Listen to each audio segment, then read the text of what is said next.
Well, thank you, Mr. Speaker. And since this is my first time rising in this place, for a speech on a particular subject, I would like to thank the people of Barrie Innisfil for electing me for a fourth term. I take your support with great humility and responsibility as well, and I certainly appreciate the support.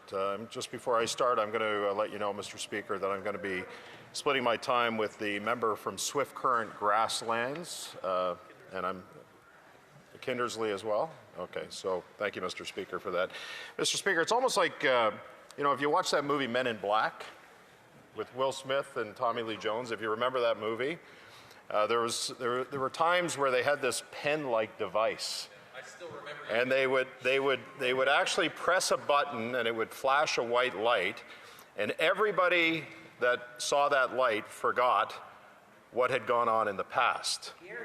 And so it's almost like the Liberal Party is using that light to make everybody, not just in this place but across the country, forget what has gone on in the past. And as we relate to this GCStrategies situation today, a lot has gone on in the past. And Mr. Speaker, words that end in ability have been lost in this place. Responsibility, accepting responsibility, accountability is another word that's been lost in this place, and certainly ability has been lost in this place as well among this Liberal government. Now, Mr. Speaker, in the private sector, the people responsible for this would be fired. They'd be publicly shamed and never hired within industry again.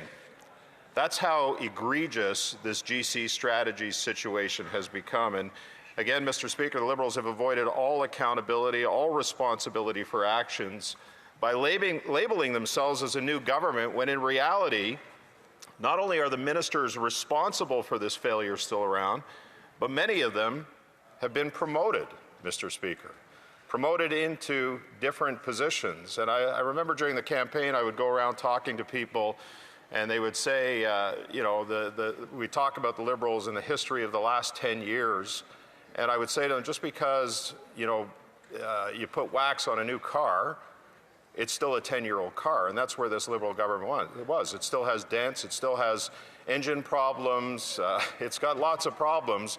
A new wax is not going to change anything, Mr. Speaker, and so this is not a new government. We can shift people around, we can change titles and pretend that this isn't the same Liberal government that's been driving our country into the ground over the last 10 years, but it is. And this would not be tolerated in the private sector. So why are we tolerating it in this place? And all we're asking for is for the government to take accountability and support the motion to claw back the fraudulent spending and ensure that Canadians, hardworking taxpayers, are able to get their money back, Mr. Speaker. Is that a hard ask? It's not, especially in a situation as egregious as this. Now, as we go back and we look at what happened with GCStrategies, and again reaffirmed in the Auditor General's report from the other day, and I happened to be in the lockup. I listened to the Auditor General, and again, you know, having gone through all of this in the previous Parliament, I was shocked once again just how deep the rot goes with this and how systemic a problem this is within this current government. And there's no signs that it's going to change. 82% of the contracts that received one valid bid that this government failed. There was one that they failed to verify that the fees were paid did not exceed the market rates. This deliberately allowed room for the government to overpay for contracts and waste taxpayer dollars.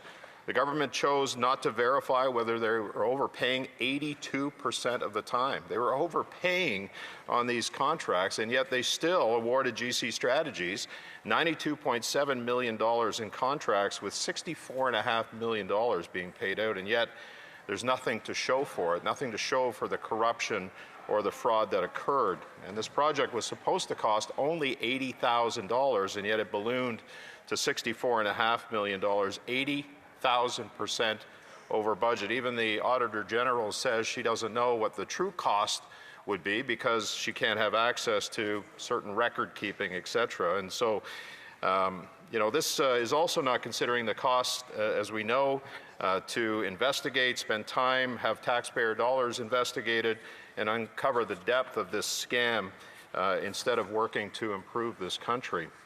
And I think the thing that really bothered me, and as the most recent chair of the Ethics Committee, Mr. Speaker, studying foreign interference, the impact that that was having on our country, the fact that many parts of our institutions and some political parties as well have been infiltrated by foreign interference, the security lapses that occurred were probably the thing that, there were a lot of things that disturbed me, but one of the things that really disturbed me throughout this whole saga. And a sample of the contracts that were showed, and this was reaffirmed again the other day by the Auditor General, showed that 33 out of the 35 contracts required security clearance, with 50% of those contracts not able to show that all contract resources, including the subcontractors, had the appropriate security clearance prior to collecting the award. Obviously, we've heard about the implications of foreign interference, the fact that there are regimes that are trying to, and successfully, I would argue, infiltrating our institutions, our parliament, other areas. We could not even guarantee, the government could not even guarantee that these security clearances were not having an impact on what was going on. And in knowing the damaging facts and the evidence that would come in light of the Auditor General's report, the Liberals were quick to issue a 7-year ban on government contracts to GCStrategies. Now, it wasn't lost on me. It shouldn't be lost on you, Mr. Speaker, that this 7-year ban happened on the Friday before the Auditor General's scathing report came out on Tuesday morning. Whether that speaks to the government having a heads up and trying to get ahead of the story is certainly in question, but it wasn't issued out of the goodness of their hearts, but rather to overcompensate for their prior lack of accountability, responsibility, variability, and traceability in their work on GCStrategies and with GCStrategies. And there's those words with ability again. And so why not, and this is a fair question, Mr. Speaker, issue a lifetime ban on this company? Why not on a specific ban to Christian Firth and Darren Anthony to ensure the people involved don't reincorporate under a different name and continue with their grift on this government? They can, in effect, Mr. Speaker, change their name, start another company, and even after these 7 years, or perhaps within it, they can come back to the government and start issuing contracts again, Mr. Speaker. And so, this sets a tone. Obviously, Mr. Speaker, GCStrategy scandal has set the standard and tolerance for this kind of behavior, signaling that this government can be taken advantage of and exploited at the expense of the taxpayer. It's completely undermined Canadians' abilities to place their trust in their own government, old government, new government, and the government certainly needs to make an example out of GCStrategies, signaling a new message that this level of fraud and incompetence will not be tolerated, Mr. Speaker. And my concern going forward, quite frankly, and I spoke about this in August of 2022. We just saw it with the main estimates, where we're seeing $26 billion in additional increases for contractor costs. My concern is that the kleptocracy is going to continue within this government. If you're a friend, a family, a lobbyist who is connected with this government, you are going to benefit to a great degree. And without mechanisms of accountability, transparency, and our ability to provide oversight as an official opposition, as all opposition members in this place, it's going to be awfully difficult, Mr. Speaker, for us to keep track of not just where that $26 billion is going to go, but also, Mr. Speaker, what's happened in the past, the history of the past. As we've seen with GCStrategies, this is a government that has shown itself not to be transparent and not to be accountable at times when it needs to be. This is not a new government. This is an old government with new wax on the car. Thank you, Mr. Speaker. Questions and comments. Questions et commentaires. The Chief Government Whip. Well, Mr. Speaker, the only one trying to use the Men in Black flashlight to make people forget everything that happened is Pierre Poilievre, who wants everyone to forget the fact that he had a 25-point lead in the polls and then completely blew an election only a month and a half ago.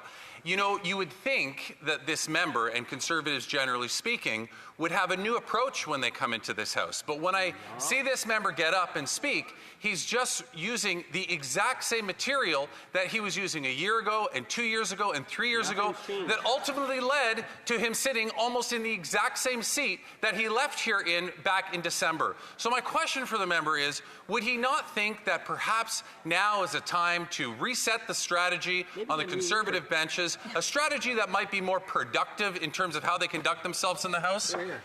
We're from Barrie, south of Innisfil. It's really rich when a member of the old government, purporting to be a new government, stands up and doesn't accept responsibility or accountability of what went on in the past. They want us to forget about the past, Mr. Speaker. They want us to forget about all the corruption, all the cronyism, all the kleptocracy that went on where government insiders, well-connected friends and families benefited as a result of them being in power, while people they govern over have suffered, Mr. Speaker, and they're continuing to suffer. People need this money back. They want this money back. There has to be accountability in this government, and that's what we're asking for with this motion. Question et commentaire, le député de... The Honourable Member for Rivière-du-Nord. Thank you, Mr. Speaker. Mr. Speaker, today it's a bit of a strange debate. We're hearing the old government criticizing the old government, something that the new government is saying it's not our fault because, listen, we've changed the leader, so we're completely different. Listen, it's Kafkaesque, Mr. Speaker. It's Kafkaesque. All we want is for the government that's there, you know, and I have no objection as to whether or not they be red, blue, orange, whatever color. We want the government that is in power right now to go get the money that is our money and that was taken by GCStrategies. Can they just do that? Does my colleague agree, my Conservative colleague, that any colleague should go get this money? Merci, Monsieur. Well, thank you, Mr. Speaker. Said that in my speech, that, you know, the government's the same government, so nothing has changed. It's just the leader that's changed. But as I said in my speech, it's like, you know, an old car. You just put a wax on it, it's still the same old car. If the government truly agrees that there needs to be a change, they'll vote in favor of this motion. People covering... Not to cover up. In the past, this is a systemic problem within the government, Mr. Speaker, that needs to be exposed. We're exposing it. This money needs to be paid back, and it needs to be paid back now. Questions and comments. The member for Bradford, Brant South, Six Nations. Thank you, Mr. Speaker. To my honourable colleague, he talked about how this particular scandal would be dealt with in the private sector. We know that in 2015, Justin Trudeau promised Canadians that he'd be open by default. If they made a mistake, they would own up to it and apologize. Question to my colleague, can he identify any particular minister or deputy minister who has accepted responsibility for this boondoggle? Honourable member. Not one has accepted responsibility for what went on with GCStrategies. Not one minister has accepted any other responsibility for all of the scandals, all of the corruption, and all of the cronyism that has gone on over the last 10 years. In fact, as I said in my speech, Mr. Speaker, several of them have been promoted into new positions. And it's unacceptable that Canadians will accept this, although they did, and I understand some of the reasons why they did. A lot of this stuff, and this is important, Mr. Speaker, to understand that much of this stuff was happening long before Donald Trump became the President of the United States, and it will continue under this government. And we're going to see, as I said earlier, the kleptocracy continues, where well-connected insiders, cronies, friends, and families are going to benefit as a result of this government continuing on. $26 billion in consultants is in the main estimates. Where do you think that money is going to go, Mr. Speaker? Where do you think that money is going to go? It's going to keep the kleptocracy alive, and it's got to stop.